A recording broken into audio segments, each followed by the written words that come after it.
तोहफे जो मांग कर लिए जा रहे हैं। पूरा परिवार एक साथ बाहर हॉल में बैठा हुआ था।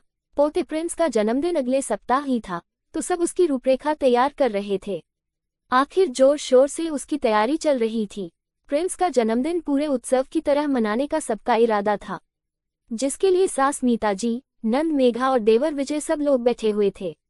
और नन्हा सा प्रिंस वहीं पास में लेटा हुआ था। अभी ससुर जी और पति सुदेश का आना बाकी था। दोनों आज ससुर जी के दोस्त के यहाँ बेटी की सगाई के प्रोग्राम में गए थे, तो वहीं से खाना खाकर आने का प्रोग्राम था। खैर, कौन कौन मेहमान आने वाले थे उसकी लिस्ट तैयार हो चुकी थी।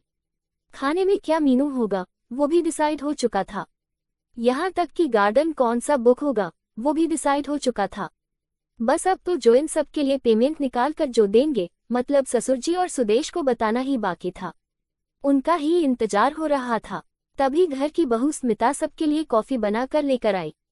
उसे देखते ही मीता जी को कुछ याद आया और वो बोल पड़ी, बहू मेरा पोता ऐसे हल्के फुल्के और सस्ते कपड़े नहीं पहनेगा जैसा पिछली बार उसके नाना जी लेकर आए थे। उसके नाना जी को बोलना कि इस बार थोड़े ढंग के कपड़े लाकर दे, अन्यथा कुछ लाने की जरूरत नहीं है, सासू माँ बहू स्मिता को टोकते हुए बोली। उनकी बात सुनते ही स्मिता वहीं रुक गई।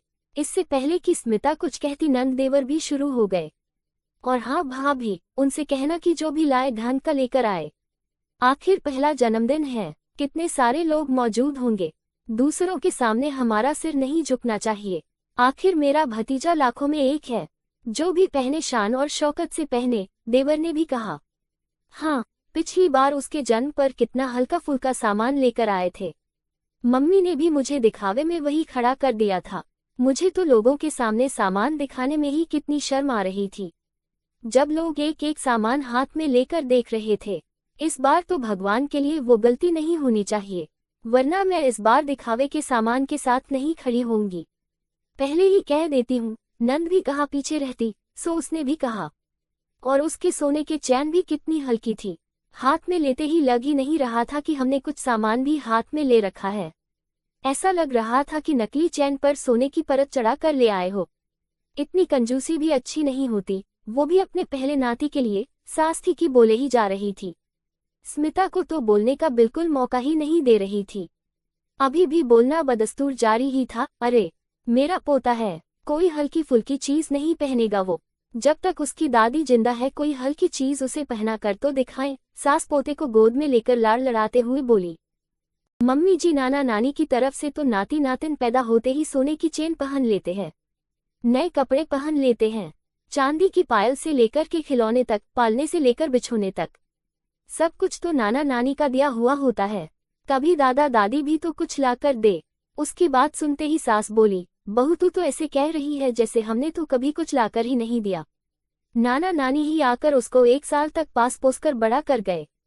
अरे मेरा पोता है, मेरा पोता, किसी से कम नहीं है। सास अपने हाथों को नचाते हुए बोली। हमेशा मेरा पोता करने की जगह कभी आप ही कुछ लाकर दे दिया कीजिए।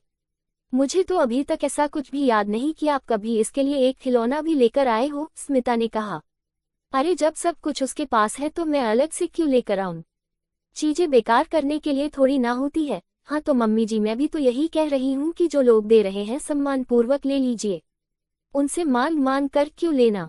उनसे मांगने की जगह आप खुद लाकर दे दो ना, तो कम से कम बच्चों को भविष्य में ये तो याद रहेगा कि ये सब मेरे दादा दादी ने दिया था। बहू ने जवाब दिया तो कोई कुछ कह नहीं पाया, पर सास तुनकते हुए बोली, दादा दादी कैसे कुछ नहीं देते? किसने कह दिया तुम्हें? इस गलतफहमी में मत रहना। दादा दादी अपने परिवार का नाम देते हैं, अपनी पहचान देते हैं, और सबसे बड़ी बात अपनी संपत्ति में हिस्सा देते हैं।